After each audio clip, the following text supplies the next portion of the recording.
Era of one party dominance. ठीक है, पहला टॉपिक है तुम्हारा चैलेंज ऑफ स्टेब्लिशिंग डेमोक्रेसी, लोकतंत्र स्थापित करने की चुनौती।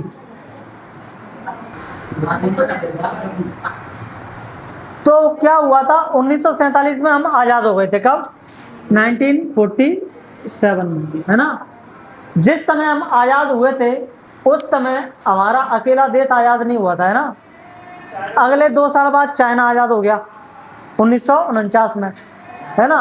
नेपाल, भूटान, श्रीलंका, है ना, और भी देश, और भी दुनिया में बहुत सारे देश थे जो अंग्रेजों के चंगुल से क्या हो रहे थे, आजाद हो रहे थे, है ना। तो बाकी के देशों ने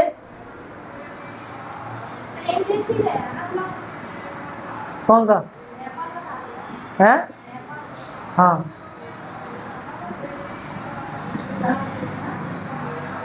सुन लिया करो ध्यान से, जब समझा रहा होता हूं तब, ठीक है। बात मत किया करो ना, बात जब मैं नहीं समझाया करूं तब किया करो, ठीक है। आपस में पढ़ाई की बातें भी नहीं करनी है जब मैं समझा रहा होता हूं तब, ठीक है, एक दूसरे से। फिर तुम कहते हो सर हम तो पढ़ाई की बात कर रहे थे, नहीं करनी है, नहीं तो मैं जो समझा रहा हूं वो निकल जाएगा सब, है ना। तो जब हमारा देश आजाद हुआ था उसी समय देश दुनिया में बहुत सारे देश क्या हो रहे थे, आजाद हो रहे थे। किससे? अंग्रेजों से। तो बाकी के देशों ने डेमोक्रेसी को ना अपना करके ऐसी व्यवस्था को अपनाया जो अलोकतांत्रिक थी, अनडेमोक्रेटिक थी। या तो उन्होंने राजा को अपना लिया, यानी कि तानाशाही को अपना लिया। क्या बोलते हैं तानाशाही को? मोनार्की सिस्टम अपना लिया, है ना। या फिर कई देश ऐसे थे जिन्होंने सिंगल पार्टी सिस्टम अपना लिया, यानी कि लोकतंत्र तो है लेकिन वहां पर पार्टी कितनी है? एक ही है। अब लोगों के पास ऑप्शन ही नहीं है चुनने का। जैसे कि तुम्हारा चाइना, है ना, चाइना में सिंगल पार्टी सिस्टम चलता है, उसमें तुम चाहकर भी किसी दूसरी पार्टी को नहीं वोट कर सकते, पार्टी है ही नहीं। कैसे चुनोगे आप लोग? एक ही पार्टी है ना, रिपब्लिक ऑफ चाइना, ठीक है। तो इंडिया ने इन सब चीजों को साइड कर करके अपनाया लोकतंत्र, यानी कि डेमोक्रेसी। बाकी के राजाओं को, बाकी के देशों को डर क्या था? डर ये था कि हम बहुत गरीब हैं, हमारा देश बहुत छोटा है ना। अगर हम लोकतंत्र को अपनाएंगे तो लोकतंत्र में क्या होता है, सब लोग अपनी अपनी बात रखने का मौका होता है सबको, कोई कुछ भी कह सकता है, कोई अपने कुछ भी विचार रख सकता है। तो इन देशों को डर था कि अगर हमने ऐसा किया, लोकतंत्र को अपनाया, तो सब जगह से आवाज उठने लगेंगी, है ना, ऐसा करो वैसा करो, फलाना ढिमकाना। और जब एक के जैसा करना शुरू करेंगे तो बाकी के लोग क्या होंगे? नाराज होंगे और सब लोग आपस में लड़ कट के मर जाएंगे। ये डर था किसको? बाकी के देशों को। लेकिन हमें भी यही डर था, लेकिन हम लोगों ने इन डरों को टांग दिया बाहर दरवाजे के और क्या अपनाया? लोकतंत्र को अपनाया, है ना।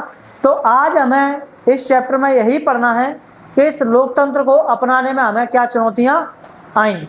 तो चुनौतियां तो आएंगी, सबसे इतना बड़ा देश है, इतने बड़े देश में इतने सारे धर्म के लोग रहते हैं, इतनी सारी भाषाओं को बोलने वाले लोग रहते हैं, है ना, इतनी जातियां रहती हैं, सबकी आइडेंटिटी अलग अलग है, सबके रीति रिवाज, है ना, परंपराएं सबकी अलग अलग है, कल्चर हैं। कैसे सरवाइव करेंगे और कैसे इनको बैलेंस करेंगे, है ना, यही सब हमें क्या करना है, इस चैप्टर में पढ़ना है, ठीक है। कि डेमोक्रेसी कैसे एस्टेब्लिश हुई थी, है। तो हमारे यहाँ पर नेताओं का क्या मानना था? नेताओं का मानना था कि ये पॉलिटिकल समस्या नहीं होनी चाहिए, है ना। इसमें जो भी समस्या हैं उनको सुलझा करके जो भी हमारे देश में गरीबी अशिक्षा है उसको क्या करना है, हमें खत्म करना है। तो हमारे देश में कितनी गरीबी थी, कितनी अशिक्षा थी, कितने लोग, मतलब कितनी बुरी हालातें थी, तब भी हमने किसको अपनाया? डेमोक्रेसी को ही अपनाया, है ना। क्योंकि डेमोक्रेसी से बेहतर और कोई सिस्टम नहीं है किसका? शासन करने का, देश को चलाने का। एक मोनार्की होता है ना, जिसमें राजा का शासन होता है। राजा जो कह देगा वही आपको मानना पड़ेगा। वो कहेगा दिन पश्चिम से उगता है तो पश्चिम से ही उगता है ना। जैसे उधर चलता है नॉर्थ कोरिया में, नॉर्थ कोरिया में जैसे ही वहाँ के किंग को बेटी हुई, बेटी का नाम उसने कुछ रखा, उसने अनाउंस किया जिस किसी के भी बेटी का नाम ये हो उस नाम को क्या कर देना, चेंज कर देना, नहीं तो तुम्हारा पूरा खोपड़ा ही क्या कर दिया जाएगा, चेंज कर दिया जाएगा, है ना। हाँ, अपनी बेटी का उसने जो नाम रखा और फिर अनाउंस करवाया कि पूरे देश में किसी का भी ये नाम होना नहीं चाहिए, और मैं ऐसी कटिंग करवाता हूँ, सबकी कटिंग ऐसी ही होनी चाहिए, कोई भी मेरे को बिना ऐसी कटिंग के दिखा तो उसका खोपड़ा, है ना, तोड़ दिया जाएगा, ठीक है। इतना खतरनाक शैतान है वो, बहुत ही ज्यादा, अपने फैमिली के लोगों को भी नहीं छोड़ता वो, उनको भी मार देता है ना। एक बार उसका फूफा था कि जीजा था, पता नहीं कौन था, असेंबली में ऐसे ही बैठा था, एकदम उसको उबासी आ गई, असेंबली में सुस्ता गया थोड़ा सा, जैसे आप लोगों को आ जाती है, उसने उसको तोप पर रख के और उड़वा दिया, एक को कुत्तों से नुचवा दिया, है ना, कुत्ते छोड़ दिया उसके पीछे।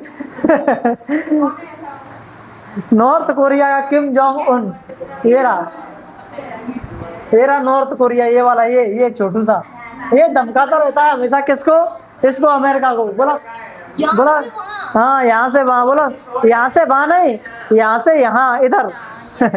ये घूम के आ जाएगा ना इधर, कितना तो पास में ही है वो, है ना। तो वो कहता रहता है भाई ज्यादा चिल्लपो मत किया करो, नहीं तो मिसाइल छोड़ दूंगा, और कई बार उसने मिसाइल दागी अमेरिका की तरफ, है ना।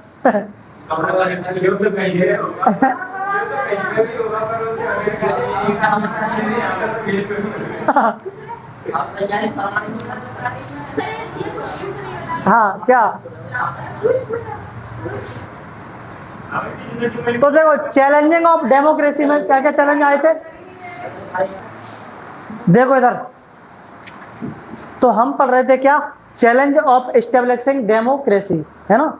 तो क्या क्या चैलेंज थे, डेमोक्रेसी को स्थापित करने के लिए हमने क्या बनाया, चुनाव आयोग का गठन किया, कब, 24 जनवरी 1950 को, और अध्यक्ष बनाया किसको, सुकुमार सेन को, और इनको पूरी छूट, पूरी वो दे दी जिम्मेदारी कि भाई तुम्हें अब क्या कराना है, चुनाव कराना है पूरे देश में, ठीक है। अब चुनाव कराना हिमालय की चढ़ाई जैसा था, यानी कि इतना कठिन था कि बहुत ज़्यादा, क्यों कठिन था, उसके पीछे के दो कारण मैंने अभी यहाँ पे लिखे हुए हैं, और भी कारण है, उनको अपन कल पढ़ेंगे, ठीक है, टाइम नहीं है। सबसे पहला तो था, है ना, huge scale and low literacy. ये क्या था, ह्यूज स्केल का मतलब है 17 करोड़ वोटर्स थे, कितने, 17 करोड़। अब सोचो 17 करोड़ वोटर्स को हमें क्या कराना था, वोटिंग कराना था, वो भी पहली बार, है ना, और उनमें से 3300 विधायक चुनने थे, और 489 MP चुनने थे, यानी कि 3300 MLA और 489 MP, यानी कि विधायक और सांसद चुनने थे कितने, 489, और विधायक चुनने थे कितने, 3300, है 489, ठीक है। और ये जो 17 करोड़ तुम्हारे मतदाता थे, इनमें से पढ़े लिखे कितने थे, 15%, कितने, 15%। आज भी हमारे देश में चुनाव जब होते हैं तो सरकार, मतलब जो मतदान की समस्या जो पहले थी वो आज भी है, क्यों, क्योंकि आज भी लोग पढ़े लिखे, चलो पढ़े लिखे तो हो गए हैं लेकिन समझदार फिर भी नहीं हुए हैं, वोट किसको देना है किसको नहीं ये आज भी नहीं पता उनको, वोट वो या तो धर्म के नाम पर दे देंगे या जाति के नाम पर दे देंगे, है ना, या किसी और लालच में आकर के दे देंगे। कभी भी वोट इस आधार पर देना ही नहीं चाहिए, वोट देना चाहिए कि भाई तुम हमारे यहाँ पर बताओ शिक्षा के लिए क्या करोगे, स्वास्थ्य के लिए क्या करोगे, और इस एनवायरनमेंट को ठीक करने के लिए क्या करोगे, है ना। ये नेता तो अपने, दिल्ली में इतना ज़्यादा पॉल्यूशन होता है, बहुत ज़्यादा, लेकिन इन नेताओं के घरों में रत्ती भर पॉल्यूशन नहीं होता, क्यों, क्योंकि उन लोगों ने तो बड़े बड़े मशीनी उपकरण हमारे पैसे से सब लगा लो करके रखा है, आराम से वो सेफ है अपने घरों में। लेकिन दिल्ली में बाकी की जनता रो रही है, और वो इसीलिए रो रही है क्योंकि उन्होंने ऐसे नेताओं को चुन लिया जो करप्शन कर करके देखो, एक लोकसभा का चुनाव होता है तो लोकसभा के चुनाव में कम से कम 35 से 40 करोड़ रुपए खर्च होते हैं, और 35 से 40 रुपए करोड़ खर्च करने के लिए उसको कहीं से पैसा कमाना भी तो पड़ेगा। तो वो 2 नंबर के काम करते हैं सारे के सारे, उल्टा सीधा पैसा कमाते हैं नेता, है ना, और जनता से सूदते हैं टैक्स लगा लगा करके पैसा। तो फिर वो डेवलपमेंट के काम कैसे कब करेंगे और क्या कहाँ से करेंगे जब उनके पास पैसे ही चुनाव लड़ने के लिए है, बाकी के कामों के लिए पैसे नहीं बचा है ना। अपन इसको कल डिस्कस करते हैं, एक काम करते हैं, ठीक है, क्योंकि लंबा चलेगा थोड़ा सा डिस्कशन। तो आप लोगों को भी बताएंगे कि वोट किसको करना है किसको नहीं, है ना।